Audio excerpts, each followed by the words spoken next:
দেখুন সমুদ্রের একটা মাছের মানবতা দেখুন। সে একটা কুকুর বিপদে পড়ছে, তাকে কিভাবে তার ফিডে সওয়ার করে তার গন্তব্যে পৌঁছে দিচ্ছে।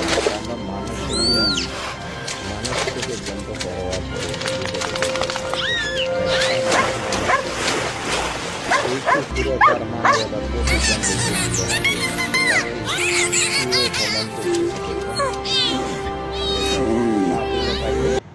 সেই সম্মান সমবেদনা জানাইল। দেখুন তাদের আবার দেখেন তারা আত্মসমর্পণ করতেছে। দেখুন মাছ আর কুকুরের কি সম্পর্ক, তার বিপদ থেকে বাঁচাইলো তার প্রতিদান। দেখুন সমুদ্রের একটা মাছের মানবতা দেখুন। সে একটা কুকুর বিপদে পড়ছে, তাকে কিভাবে